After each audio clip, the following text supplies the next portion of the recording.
Welcome all of you to this webinar titled Playing On With God.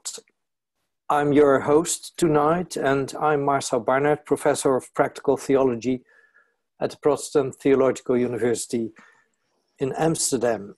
And I'm Academic Director of IRILIS, the Institute for Ritual and Liturgical Studies. And the Protestant Theological University and IRILIS are the partners who are organizing this webinar tonight. What can you expect in the next 60 minutes? First, Dr. Mirella Klomp is going to present her book and research project After the Passion. After that, Professor Dr. Andrea Bieler from the Universiteit Basel will give a short reaction to the book. Then Professor Dr. Cas Weppener, Professor of Practical Theology and Homiletics at Stellenbosch University, South Africa. After Professor Weppener, Professor Dr. Irene Stengs. She is endowed Professor of Anthropology of Ritual and Popular Culture at the Vrije Universiteit in Amsterdam and Senior Researcher at the Meertens Institute. She is followed by Dr. Rein Brouwer, Associate Professor of Practical Theology at PTHU Amsterdam. And they all give, as I said, a short reaction to the book that Mirella wrote and that is published today. After these short responses, you have the opportunity to ask questions and to enter into conversation with the speakers. Well, of course, we start with Mirella herself. So let us first listen to Mirella, the author of the book. And I will add to, except that she wrote this book and published this book today, she completed her habilitation last week in Bern in Switzerland with her thesis, Playing On. So it's a festive evening this evening for all of us, but for Mirella especially. And Mirella, the digital floor is yours. Thank you, Marcel, and hello everyone. Very good to see you, and I'm delighted that you have all come to this webinar. I will show you the book that was indeed published, well, this week. It's here. Normally I would have presented a first copy to someone special if we would have been physically together. That's not possible, but well, I'll show you the book, it's here. And I will now briefly tell you something about what's in it. So it all started on Maundy Thursday, the 21st of April 2011, when a new open-air event named The Passion was going to be staged in the Market Square in Gouda, the Netherlands. And I almost did not attend. In the summer of 2010, I had started a research project on contemporary passions performed outside of liturgical context, and I had selected a number of passion performances in concert halls for fieldwork. And this new multimedia event that suddenly popped up in the public square didn't really fit the scope of my research, or so I thought. However, my curiosity won from my plan, and I did travel to Gouda to see for myself what this new passion was all about. At that time, I had no idea that the passion would become so big. Frankly, no one had this idea. No one had a clue that it would become so big, either in terms of media attention or viewers. Nor had I expected that this one-off study would subsequently result in longitudinal empirical research. Since the Passion proceeded to develop into an annual event and over time developed as a recognized phenomenon in the Dutch public sphere, and moreover, since it proved to be a very rich case, I decided to make it central point of focus for my research and for what ultimately became this book. The main reason for me to investigate the Passion at all, the stubborn image of the Netherlands as one of the most secularized countries in Western Europe. This idea is all too often conveyed in Dutch public discourse. It's often based on quantitative research with data on church attendance and church membership, on surveys that examine whether or not people believe that God exists or think that religion has no place in politics and education. In my view, this is simply half of the story, not only in the Netherlands, but also in other Western countries that see a decline of institutionalized Christianity, so to speak. And I wanted to tell my version of the other half of the story. This other half ties in with academic research that establishes a shifting location of sacrality and transformations of religion, and explores how the transformation of Christian religion has taken shape in Dutch society.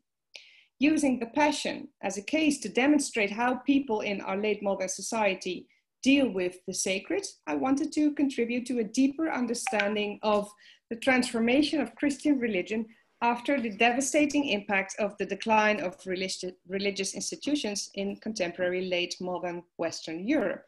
And by extension, I wanted to further the development of new ways to speak about God after the death of God. Using the Passion as a case, in this book I describe that and how the Dutch do not really manage to get beyond Christian narratives, images and rituals, so to speak. They undeniably continue to reinvent their dealings with the Christian heritage, appropriating it to their liking. Insofar as it may be considered religion, the Passion shows that Christianity in the Netherlands is becoming light-hearted, casual, easy, and flighty. The Passion shows itself as a spatial practice, a ludic practice, a reflexive practice, and a public theological practice. These different perspectives I've elaborated on in different chapters in the book. Now, I won't go on to elaborate on each of these qualifications, but I will give just one example of how this may work, and it's relating to the Passion as a ludic practice. The example that I give relates to the title of the book. It suggests that people keep playing on with Christian ritual repertoire in our culture. One of the characteristics of this event is playfulness.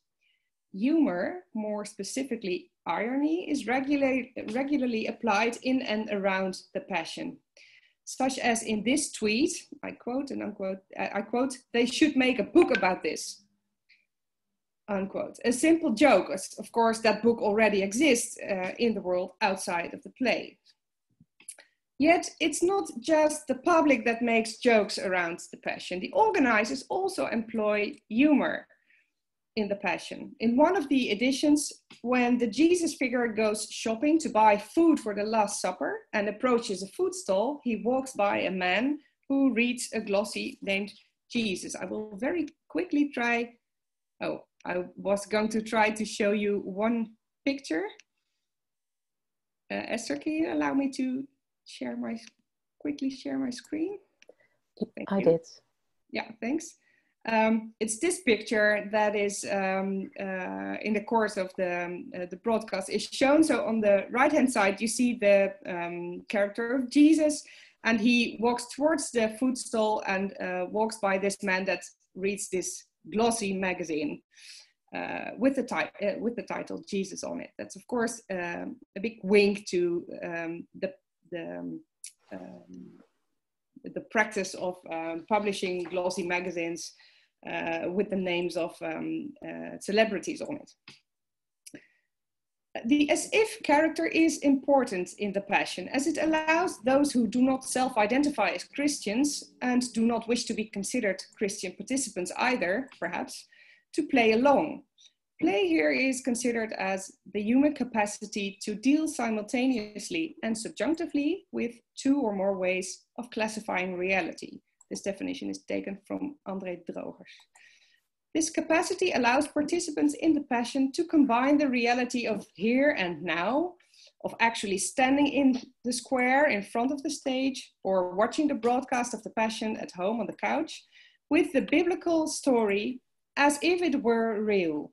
It is a safe way for people to engage in an event that enables them to sample and taste what is offered. It enables participants to engage in an event about the story of the suffering and death of Jesus without necessarily committing themselves wholesale to a religious cosmology or morality, perhaps. This was just one example. There are many, many more in the book. The book offers a number of different disciplinary perspectives on Christian ritual repertoire and elaborates how Christian religion manifests itself in various ways, often in ambivalent and contested ways. So today, one could say, and that's one of the conclusions of the book, people negotiate the meaning of Christian rituals, and the outcomes of this negotiation is uncertain, particularly in a secular environment. My aim with this book was also to further the development of new ways to speak about God after the death of God. Into people's play, I have read A New Quest for God. But what image of God rises up from this work? Well, analogous to Johan Huizinga's image of the Homo Ludens, I have suggested an image of God as Deus Ludens. If humans are created in the image and likeness of God, then this offers the challenge to rethink God as a playful God. The Passion could then be seen as a playful space of not knowing, a space where possibilities are opened up, also for an encounter with the sacred, or the other, or the stranger, whom we may or may not call God. I've used the work of Richard Carney here. And in this playful space, Deus Ludens may keep on waiting for people. In the end, this practical theological book does not wish to claim the truth or state how things are or how God is or who God is, but wants to offer a possible interpretation. The death of God invites us to return to creative and original play that's open to new things. It's all about the challenge to interpret things from a different perspective, to create new meanings, to set aside our certainties and our absolute talk in order to enter the space where we may or may not see something new and unexpected, where we may or may not encounter God after God. It is all, and that's also the last sentence of my book, it's all about the invitation of the stranger to play on. Thank you so much, Mirella. And once again, congratulations with your book. It now really exists after the elevation that you did with the book. Thanks so much. The first reaction will be from Professor Andrea Bieler. She is Professor of Practical Theology at the University of Basel in Switzerland. So we move to Switzerland now. Andrea Bieler studied theology in Marburg, Amsterdam and Hamburg, and she holds a PhD of the University of Kassel in Germany. Afterwards, she worked at the University of Göttingen and at the Pacific School of Religion and Graduate Theological Union in Berkeley, California. Andrea, the floor is yours. Yeah, thank you very much. Yeah, first of all, I would like to congratulate Mirella to the completed habilitation. I was privileged to participate in the final conversation about it, or of your talk, another talk. So that's great. And thanks for inviting me to this. Since we are so many people, I just ask one question. I had several, and since I had, there was an overlap on the theological question, I will not ask that at the moment. I'm not a historian, but I would like to know from people who have studied passion plays if they compare it historically and compare it in terms of the phenomenon you have studied in terms of what's going on globally, worldwide right now in terms of passion plays, what the specifics really are. If I understood you correctly, you were naming the degree of professionalization and commercialization. Wow, that's a hard word for me. That this really stood out for you in the Dutch example.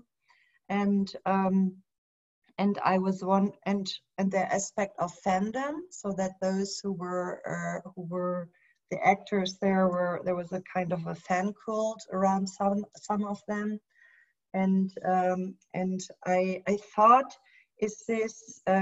wouldn't it be interesting to look historically? You briefly did this in your book, and you started with Egeria's diary, for instance. And I wondered, it's from the 4th or 5th century, that it could be even Egeria's writing could be understood as a mediatized form of an experience with passion plays in a particular form that was extraordinary in its own time as a travel diary, and that the way how she portrays it and so forth, and is already a way of mediatization, yeah, in an early form. And I thought of experiences I had when I was teaching in California for 12 years. On every Good Friday, I would attend a different kind of passion play. And even in the most devoted Roman Catholic communities in the Bay Area, you could find passion plays, let's say, from the Filipino community, who would have a very, let's say, realistic take on reenacting the death of Jesus. You could see these phenomenon that it became mediatized as well. For instance, in dramatizing the experience of death by making it more dramatic through soundscapes that would imitate a thunderstorm, for instance. And I would see hundreds of people prostrating in the moment when the death of Jesus was played or acted out. And 3 seconds later, the commercialization would happen, you know, that people would sell hot dogs and hamburgers, or they would bring up things they wanted to make money off. And so I tell this story because I find it really fascinating how these acts of selling something in this context might be something very something that shows up through history, and that shows up in various contemporary ways, obviously in very different forms. And that would be fascinating for me, perhaps as a follow-up or as a question back to you. You've probably studied that more. If we couldn't say that even with who acts out certain roles, if the aspect of fandom, that's very interesting to me, shows up more. And what forms of mediatization of the passion take place, and also in terms of commerce that's going on, how would you see that? How would you interpret that? It's just that's one of the observations I would like to share. There are many more, so it's very thought-provoking on many levels. Thank you, Mirella. Okay. Thank you so much, Andrea from Basel. We will move on. No, let me first say to all of you, you are invited to ask your questions in the chat of the Zoom program. So open the chat, and if you have any questions for one of the speakers or for more of them, please type your question in the chat. Well, we are moving farther south. Basel is of course all south from Amsterdam, but we are moving 9,000 km farther south to Stellenbosch near Cape Town in Africa, and there we meet Professor Cas Weppenaar. He is Professor of Practical Theology at Stellenbosch University, and he is a specialist in liturgy and homiletics. He was the leader of a big project on a book which resulted in a book on African independent churches. Professor Weppenaar, I don't see you, but the floor is yours. I am here. Thank you much. And congratulations, Mirella. Wonderful to see so many familiar faces, friends and colleagues. When my wife and I, many years ago, had to find a school for our kids, somebody gave us excellent advice. They said, go and attend the year-end play at the school, because there you will see more about the culture, the values that you actually want for the kids than what you will find on the website or what the school will tell you. And we found that to be very, very true. And Mirella, to my mind, demonstrated in her book really brilliantly that if you want to know more about the values, the culture, even the spirituality and the religion of the Netherlands, well, attend an annual play. It is, however, a lot more complicated to understand that play than to understand a school play. And I think she really, in a brilliant way, deciphered that for us in her book. And the author showed, for me in playing on, that she is herself an exceptionally good guide in this regard. The statement that, Mirella, that you asked for, I will read now, and my statement is, playing on shows that new domains should be explored by practical theology in the West, and that traditional domains should not be neglected in Africa. So I come from my own South African perspective. In the Anna liturgy chapter and elsewhere, the anatheistic moment is connected to crosses. The cross the people are bearing in their own lives and the cross of Jesus. There where people in their own pain connect with the pain of Christianity, with the cross, God becomes a possibility again. To quote Mirella in the book, as they walk with the cross, it becomes clear to us how the suffering Christ may walk with them again. End of the quote. The suffering of participants connect with the suffering of Christ, and in that connection, an anatheistic moment becomes a possibility. This reminded me also a little bit of Andrew Root's Christopraxis, also his empirical work, where people experience Christ ministering to them in and through their suffering. The point here for me being a very strong connection that is made between the participant's own pain whilst playfully participating and that anatheistic moment that you accentuated. This anatheistic potential of moments of pain and suffering, I believe is true regarding the experience of a percentage of my fellow South Africans as well. Mostly the minority with somewhat of a Western background, and who either worship in older traditional churches like myself, or who have left those churches. From experience and also 2 decades of fieldwork, my hunch is that it plays out differently with the rest of our population. I think here, playing on assists with an interesting point of comparison between the Netherlands and South Africa, as well as a route marker for a truly contextual practical theology. Participants in fieldwork here in South Africa have told me that Sunday worship and spiritual and religious events must be joyous occasions, and that they do not want to lament and be reminded of pain in those celebrations. When they make connections between their lived experiences and God, it is mostly done when pain and suffering is absent. My hunch is that the anatheistic moments in Africa, but I will not call them that anatheistic because that will of course be an anachronism, because we didn't go through the same processes, of course, with regard to religion and God than Europe went through. However, those moments of encountering God is in South Africa often not anatheistic moments in which pain meets pain or Christopraxis moments connected to suffering, but rather what I would call pneumapraxis moments connected to healing and to prosperity. And I'm very curious, Mirella, this will be a question also about that difference, and I cannot explain it exhaustively. I think pain and suffering sometimes comes as a surprise for someone like myself, as it is not necessarily my weekly day-to-day experience.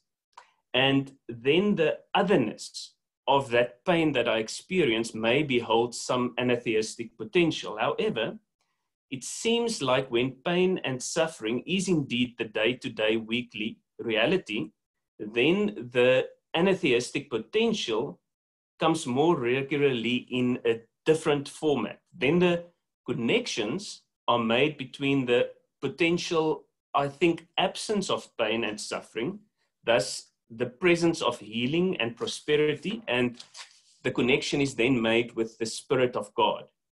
In our field, in liturgical studies, you will get scholars in my country as well who will sing the praises of lament in liturgy in their publications, but never scholars who have done ethnographic field work as you have done, Mirella. That is why I find your insights very plausible. However, based on Mirella's work, I will caution my own practical theological colleagues here in South Africa to not too readily read Mirella's conclusions into our context.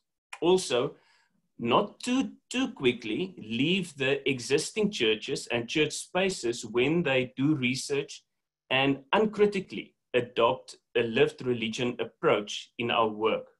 I think we should much rather follow Mirella's very exciting methodology and state-of-the-art theoretical approaches and continue to also study the traditional church liturgies and other new church groupings in Africa, even if that is not what the International Academy is doing. I think the various manifestations of analiturgy, depending on the context, is very important, and reading your book helped me to see my own context where I work also much better.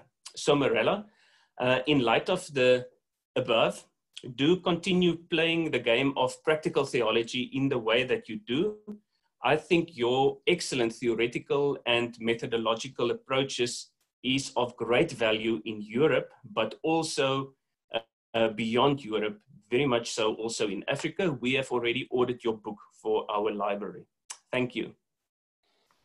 Thank you so much, Cas from Stellenbosch, South Africa. We move on to Professor Irene Stengs. She's professor by special appointment in anthropology of ritual and popular culture at the Vrije Universiteit in Amsterdam. So we move back to Amsterdam now. And she's also a senior researcher at the Meertens Institute, the Royal Netherlands Academy of Arts and Sciences. Professor Stengs, the floor is yours. Thank you, Mirella, for inviting me. And thank you for giving me the chance to read your book. It's a very rich book. And I found it not that easy to stick to one statement, as I was asked. But first of all, congratulations with the book and also with your habilitation. I didn't realize that. Well, for me, there were many new things in the book. But here's my statement. Here we are. The popularity of the Passion is not an example of the transfer or transformation of religion into new forms, but an articulation of the value of feelings in present-day Dutch society. So it's like a proposition. An analysis of the Passion, in other words, needs to locate the role of emotions at center stage. We live in a culture of emotionality, a culture of sentimentality, if you like. And the Passion both articulates the value attached to sentiments these days, and in its turns it also, how you could say, accelerates or increases the value of these sentiments in the performance. And in addition to your homo ludens, I would like to add the homo sentimentalis.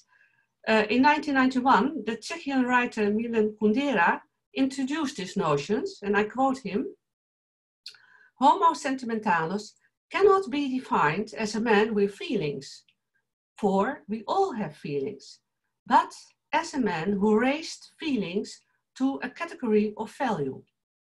As soon as feelings are seen as value, we all want to feel. And because we all like to pride ourselves on our values, we have a tendency to show off our feelings. In neoliberal societies as ours, emotions, in other words, are commodified cultural practices located, produced, and scripted in the realms of popular culture in particular. This helps to see why the Passion is embraced as a city-marketed instrument and simultaneously serves so well as an advertisement and promotion of the celebrities employed. The Passion is a bricolage of feelings and sentiments in which the story of the suffering of Christ, the grief and regret of his beloved ones, and the overall performance through a special genre of songs, a combination of love songs and tearjerkers, kind of corny music, so to speak, all entangle to become an instance of entertaining emotionality. This is not to say that the emotional engagements of the participants, so that there can be the people who participate are the players, the people who watch at home, the people who are on the square in the city, anybody, are not sincere. So it's not to say that these entanglements are not sincere. That's not the point and not an interesting issue at all. The question is, why call these emotional engagements religious? Mirella gives the empirical example of the Enschede, how do you say that in English? Enschede, firemen joining the procession with the cross. To Mirella, this is an encounter with the divine because they participate in a Christian narrative and carry a cross. And I quote Mirella here, in the extraordinary moment and place and setting where they pick up the cross, we want to say that God can become present. The firemen engage in the event as an act of commemoration. The cross follows a special route related to the place of the firework disaster. They grieve for their dead colleagues. Emotion drives them. As an anthropologist, I'm taught the interlocutor is always right. So why giving religion priority in the interpretation? Moreover, I wonder, just in general, more if you think more broader than this particular case study, what are the consequences of considering everything related to feelings in a Christian narrative or in a church or whatever setting as religion in new forms? I just cannot oversee that. And the examples in the book are what could be good, your examples, positive or morally okay examples. And that is where the divine or the sacred, more or less, I mean, in these examples is located. However, the sacred does not only refer to the good, the pure, and the divine, but also to the impure and the accused. So, and within that, the sacred, you could say in the words of Johanna van Rips, is an ambiguous, double-edged sword, creating boundaries that potentially allow for the sacrifice of the latter. So it's complicated. You see my point here? Yeah? Okay.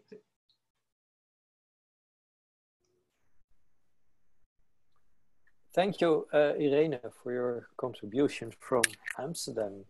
We stay in the Netherlands and we move on to Rein Brouwer, Dr. Rein Brouwer. He is Associate Professor of Practical Theology at the Protestant Theological University in Amsterdam, and he publishes on leadership and congregational studies, but also on public theology, inspired by the work of Caputo.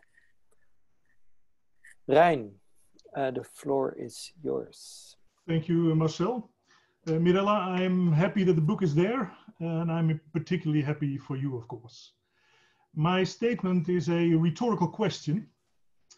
Does the book escape the theological land grabbing and theological imperialism that you, Mirella, as author, so strongly reject? This statement is motivated by a note in the book about the place of the sidelights, the place of the sidelights within an academic argument. We all know that notes often are the most telling, so it's not trivial to pay attention to the notes. This particular note is in the final chapter, and it refers to the openness of the God concept.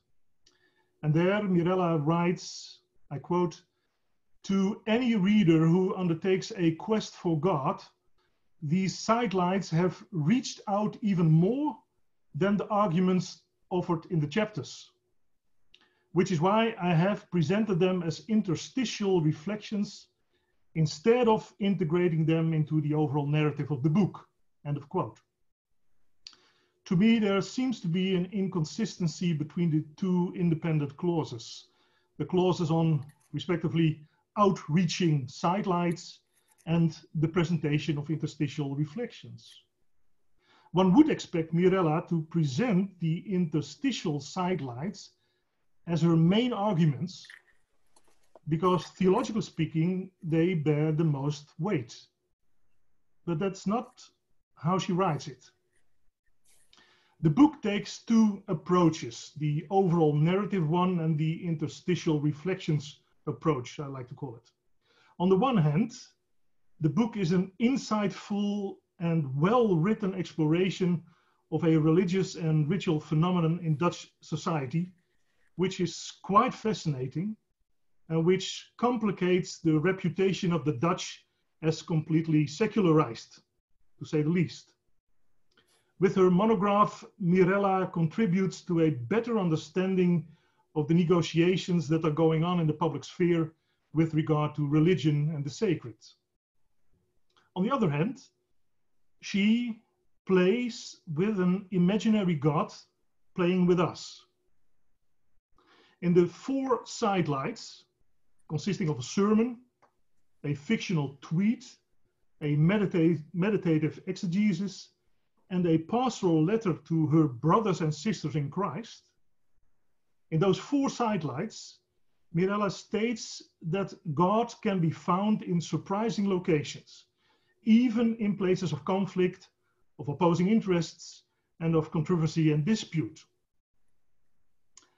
I would add, however, that God can only be found by those who recognize and identify God. Like in the Bible story about Jacob at Bethel, or like that young woman in the heart of Amsterdam in the year 2012 who hums Bruckner's Irreprehensibilis Est riding home on a bike. And that was Mirella. So 2 disciplinary approaches structure the book. The first approach is predominantly a religious studies one, while the sidelights function as a kind of mirror theology. It's not quite clear, however, how the dynamic works between these 2 approaches. Is there a negotiation going on? A dialogue between equals? Probably, but I'm not sure. When the theological sidelights reach out more than the religious studies arguments, isn't that an indication that the intention of the book eventually is more missional, more theological than suggested? Maybe the God question dominates the narrative more than we expected it would do. Maybe the sidelights make a theological claim that is not really substantiated by the research. Maybe the researcher overinterprets the research material. Maybe. I tend to challenge the theological claim in this book. The theological claim that qualifies a religious ritual phenomenon like the Passion as a new quest for God. And why do I challenge that claim? 2 points. For one, I don't really see which new traces of God are offered in the book. God as a stranger knocking at our door, but we know that already from the book of Revelations. And my second point, more importantly, is the question who will benefit from this theological interpretation. Cui bono? Does it benefit the meaning-making crowd at the city center marketplaces on a Maundy Thursday evening? Or does it benefit the people at home, on the couch, as they watch a dazzling show with their feet on the coffee table while munching their way through a bag of crisps? Or does it benefit, maybe still, after all, the Dutch church members, who Mirella explicitly addresses in her Pauline-sounding letter? Maybe maybe Mirella is saving the church. I don't know, but I would hesitate to make the same theological claim as Mirella does about the Passion. But then she probably will remind us that this is an atheistic wager of faith we have to make, and maybe she's right. Thank you. Thank you so much, Rein, and thank you so much, all of you, for your comments and your first, you're starting the dialogue with Mirella and the dialogue among us about phenomenons like the Passion. Thank you so much, and how to interpret them. Please ask your questions. Take 1 or 2 minutes to ask your questions in the chat, and then we will come back. So we just stay online, but take 1 or 2 minutes to ask your questions in the chat, and then Mirella will give a first reaction to the questions already posed by the respondents, and well, then we will see how the discussion develops. We have only 50 minutes. We will close at 9 o'clock Dutch time.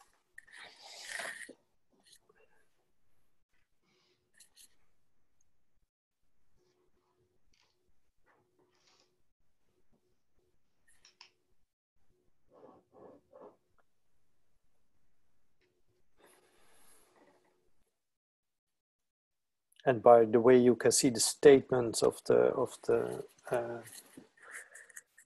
5 speakers of this evening also in the chat line.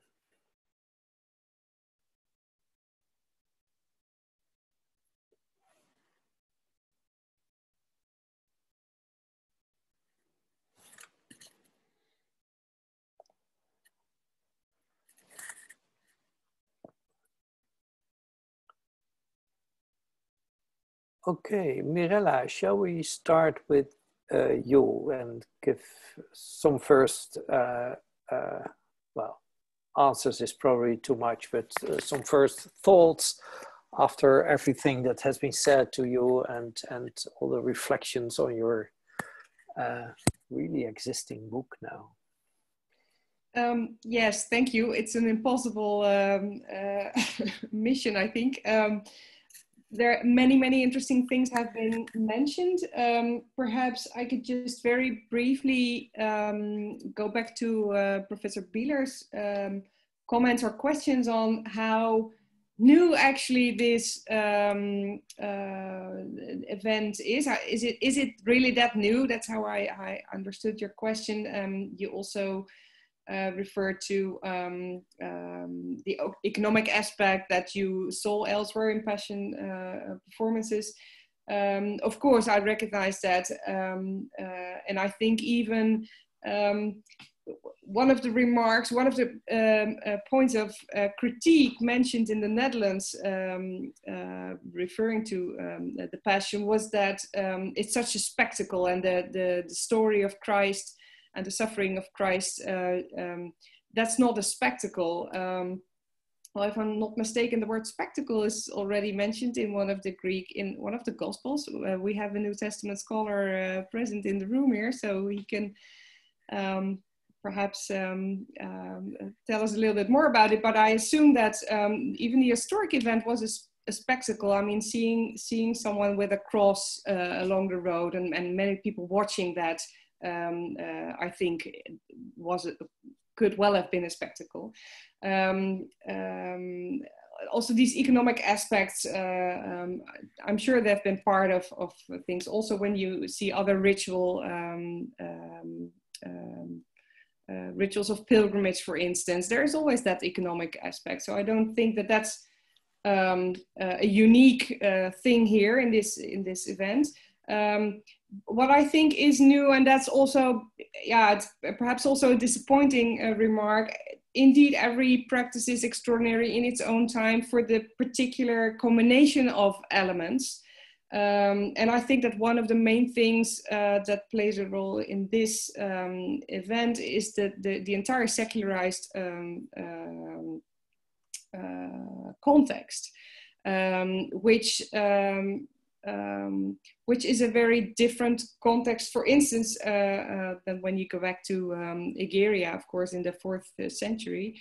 So I think it's particularly the combination that makes it unique, and that also poses particular questions relevant in this case that are perhaps different from other cases. And that also relates to what Cas Wepener said in his contribution. The questions in Northwestern Europe aren't the questions necessarily the same questions as in South African context. So I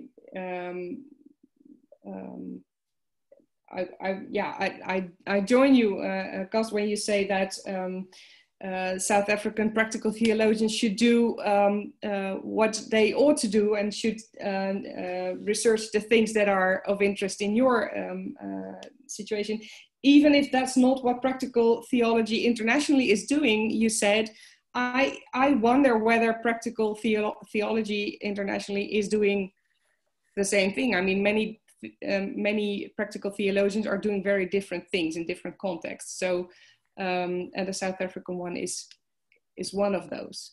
And even it's perhaps even too much of a generalization to speak of the South African context. So,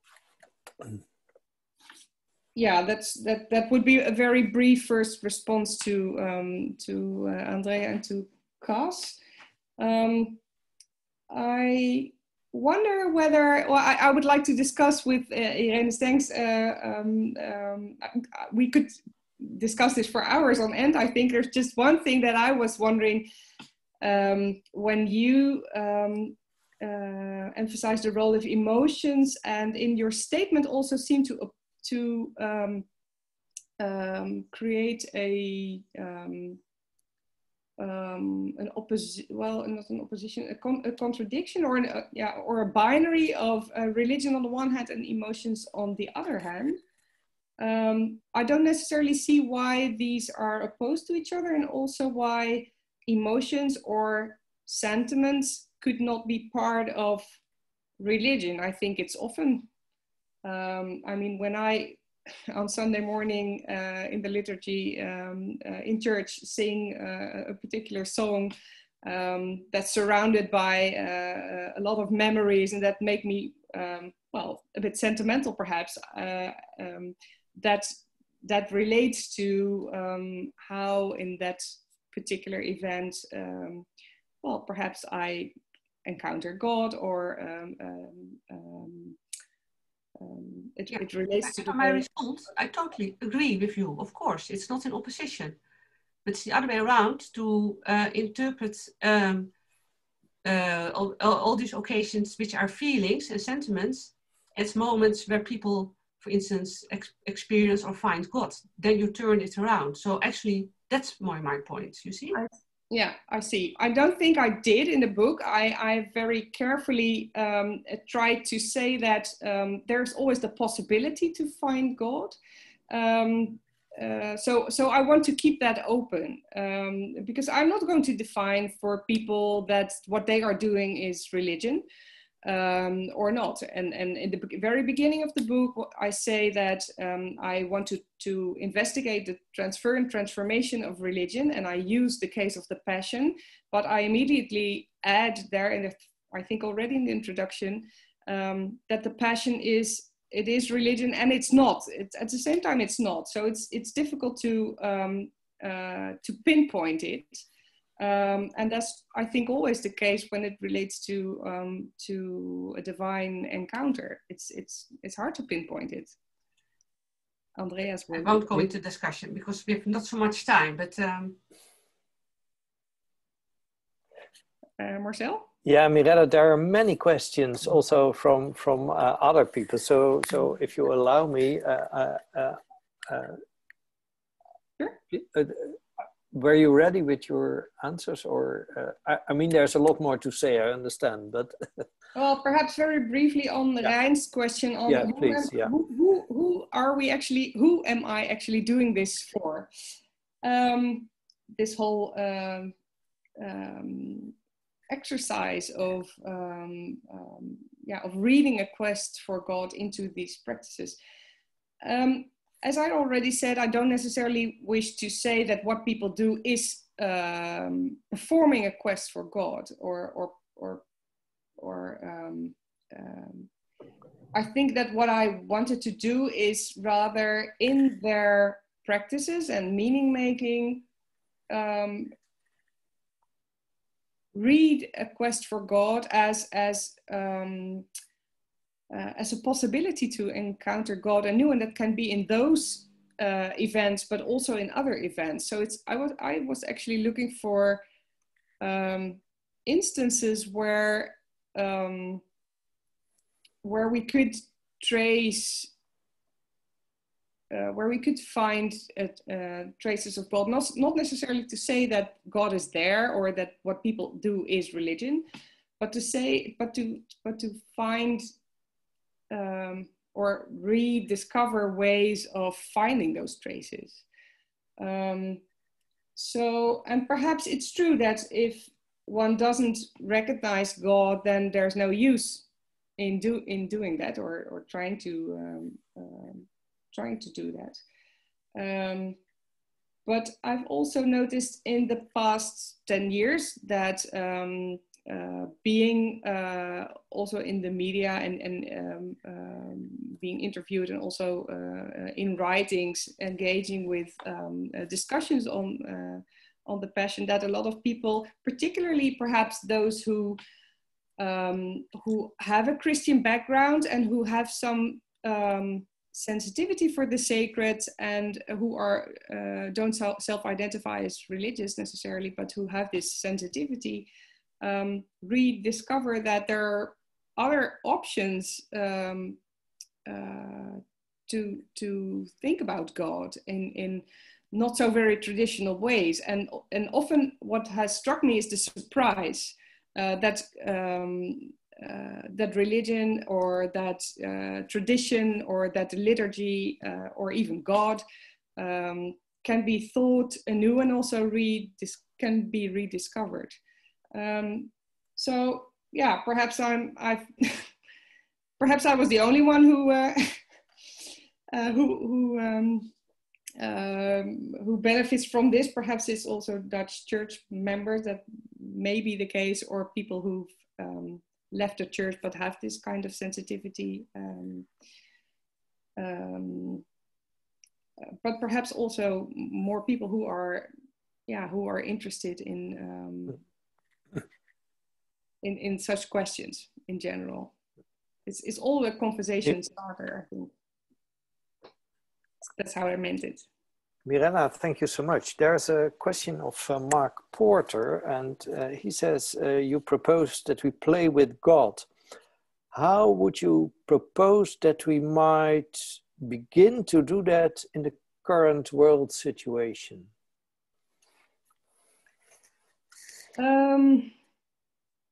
Well, it relates to, I think, the element of the positive aspect of play, or whether in play there can also be negative things, right? Am I right in thinking that that's the background of your question, Mark? Yeah.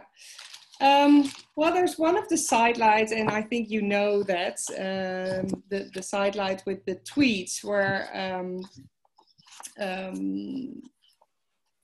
where I've emphasized that play isn't always fun, or isn't necessarily a positive experience. And I mean, if you think of the crucifixion of Christ as play, that's obviously an example of, and I've suggested that may be God's most ludic move, that this feeling of unease can necessarily also be part of play. So yeah, in terms of the current situation that we're in, I don't want to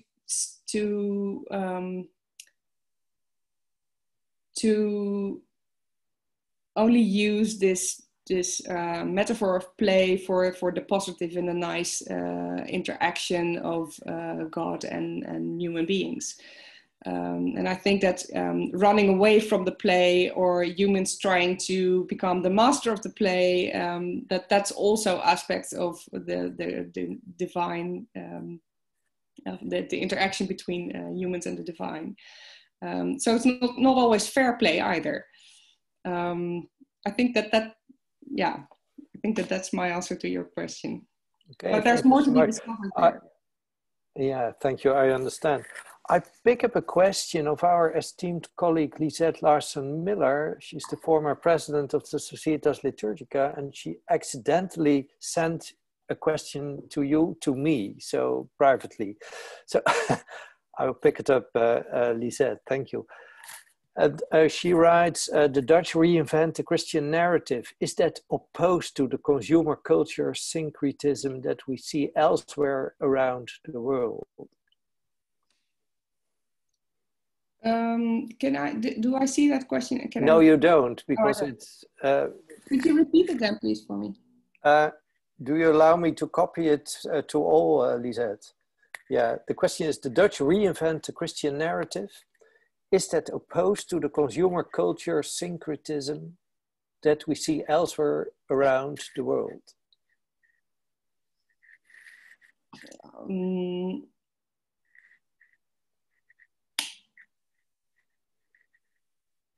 I want to ask Lisette, what's the background of your question? So why don't you want it to be opposed? Should it be opposed? Should it not be opposed? Could you say 2 words about it? Would that be okay? Yeah, Lisette, go ahead. Okay. Sorry, Mirella, I didn't mean to throw you for a loop. Just the research I'm doing on issues of the commodification of religion leads right into the bespoke religion of individuals making up their own religious system by borrowing from all sorts of different religious and quote unquote spiritual traditions. What I was wondering was, when you said towards the beginning of your presentation that in a sense it's more common, what you've seen in the Netherlands, that Christians sort of retool or rework Christian narratives rather than borrowing from Buddhism or Hinduism or here or there or everywhere, or New Age spirituality. Is that true? Are they working within a particular Christian framework of repertoire, or are they doing the syncretistic thing, which is so common in North America now? Okay, thanks. That's more clear, at least for me. I think that Christian tradition has dominated in our country for ages, and we see, for instance, multiple religious belonging and people mixing elements from different world religions. That's what we also see in this case. I don't necessarily see a lot of combinations of Christian and other religious elements. But I think I see that, or what perhaps makes this work, that's at least my impression, is that this Christian passion narrative has belonged to our culture for such a long time. So the theory of Jan and Aleida Asman on memory studies, or on cultural memory, the collective memory, I think that's something that can shed light on this. It has been part of our culture for such a long time. And I think that every time that a passion is performed and perhaps also reinvented, then that adds up to that cultural memory. So perhaps that, and I see a lot of interaction around that yeah, around the Christian roots, and indeed the appropriation of elements of that Christian ritual or ritual with Christian roots.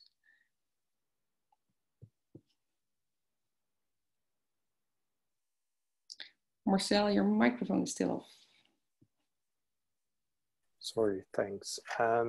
Dear all, I said, unfortunately it's 9 o'clock here in Amsterdam and we have to finalize this discussion. We will store all the questions that are asked and Mirella will personally answer you. I promise you, on behalf of her. You enjoy this play, don't you, Marcel? Yeah, I do. Thank you so much, all of you, for first of all for joining.